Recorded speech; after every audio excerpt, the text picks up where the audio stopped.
Hello, welcome back to my channel. నేను మీ శారద. నేను ఇవాళ మీకైతే డ్రై ఫ్రూట్స్ తోటి లడ్డులా కాకుండా ఇవాళ రోల్ లాగా ఇలా బర్ఫీ లాగా చేసి చూపిస్తున్నా అండి. దీనికోసం అయితే డ్రై ఫ్రూట్స్ అన్నీ కట్ చేసి పెట్టేసుకున్న బాదం, పిస్తా, కాజు, కిస్మిస్, అలాగే ఖర్జూరం గింజలు తీసేసి పక్కకు పెట్టేసుకున్నా అండి. తర్వాత ఒక ప్యాన్లో కొంచెం నెయ్యి వేసేసుకొని 1 టీ స్పూన్ దాకా వేసేసుకోండి. నట్స్ అన్నీ వేసేసుకొని ఫ్రై చేసేసుకోవాలి. ఇవైతే 2 టేబుల్ స్పూన్స్ దాకా అయితే అండి. బాదం, కాజు, పిస్తా అయితే కొంచెమే అండి, 1 టేబుల్ స్పూన్ అవుతుంది అంతే. అవి 2 టేబుల్ స్పూన్స్ అవుతాయి. పిస్తా ఏమో కొంచెం తక్కువ వేసుకున్నా. అయితే ఖర్జూరం 1 కప్పు వరకే ఉండే నా దగ్గర, సో అంతవరకే వేస్తున్నా అండి. డ్రై ఫ్రూట్స్ వేసినవి అయితే అయిపోయినాయి, అందుకోసమే మళ్ళీ ఈరోజు ఇలా వేస్తున్నా.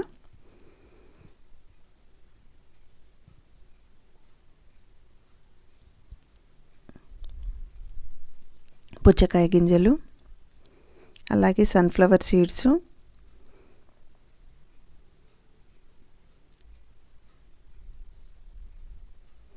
వేసేసుకొని ఫ్రై చేసేసుకోవాలి.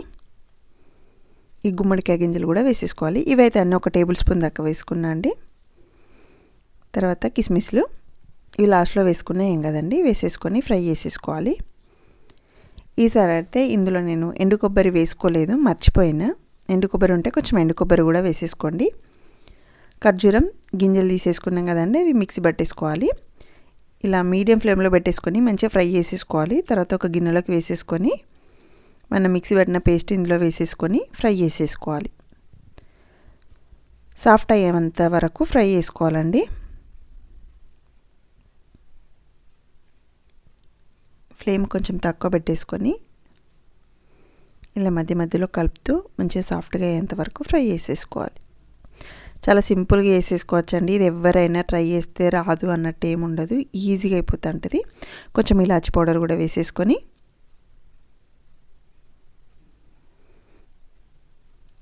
ఇలా సాఫ్ట్ తెలుస్తుందా మీకు?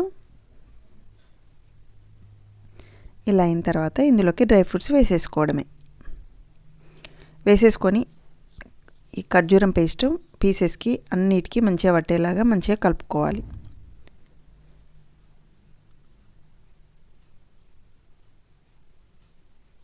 ఇందులో ఏ నట్స్ పిల్లలు తినకపోయినా కానీ ఇట్లా ట్రై చేస్తే అన్నీ కలిసి తింటా అంటారండి.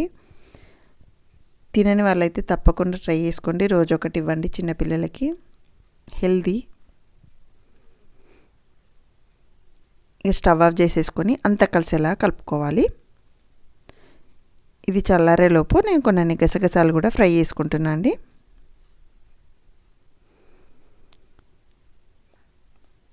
ఇలా అంతా కలిసేలా కలుపుకోవాలి.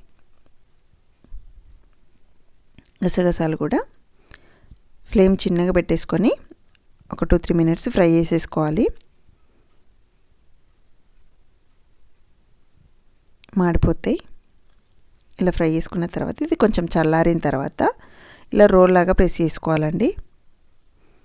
కావాలి అంటే బాల్ లాగా కూడా, లడ్డులాగా కూడా చుట్టుకోవచ్చు. సేమ్ ఒకటేసారి ఎప్పుడు ఒకేలా చేస్తే పిల్లలు కొంచెం ఇష్టపడరు కాబట్టి నేను ఇవాళ రోల్ లాగా చేస్తున్నా. ఇలా మొత్తం ప్రెస్ చేసుకుంటూ దగ్గరకు అనుకోవాలి, లేకపోతే మనం కట్ చేసేటప్పుడు విరిగిపోయినట్టు అయితే ఉంటుంది. ఎంత దగ్గరికి ప్రెస్ చేసుకున్నట్టు అంటే అంత బాగా వస్తూ ఉంటుంది. కింద కొంచెం గసగసాలు వేసేసుకొని దానిపైన మొత్తం స్ప్రెడ్ చేసుకుంటూ రోల్ చేసేసుకోవాలి. నచ్చితే ఇంకా కొన్ని డ్రై ఫ్రూట్స్ కూడా వేసుకోవచ్చండి. డ్రై ఫ్రూట్స్ అన్నీ అందులోనే వేసుకున్నాం కదండి, మళ్ళీ ఎక్స్ట్రా వేసుకోవట్లేదు. ఇలా మొత్తం స్ప్రెడ్ చేసేసుకోవాలి. ఇలా అనుకున్న తర్వాత ఏదైనా కవర్లో కానీ, లేకపోతే ఇలా నా దగ్గర అయితే బటర్ పేపర్ ఉందండి, ఇలా పెట్టేసుకొని ఒకసారి కొంచెం రోల్ చేసేసుకొని గట్టిగా ఫ్రిడ్జ్లో పెట్టేసుకోవాలి. ఒక 20 మినిట్స్ అన్నా పెట్టేసుకోండి. అది కొంచెం హార్డ్గా అయితే అంటే మనకు కట్ చేసుకోవడానికి ఈజీగా ఉంటా ఉంటుంది.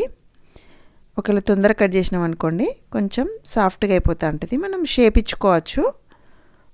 ఇలా చూడండి, ఇలా కట్ చేసేసుకోవడమే అండి. చాలా బాగుంటాయి, తప్పకుండా ట్రై చేయండి. నా ఛానల్ని ఫస్ట్ టైం చూసినట్టయితే తప్పకుండా లైక్ చేయండి, షేర్ చేయండి, సబ్స్క్రైబ్ చేయండి. Thank you.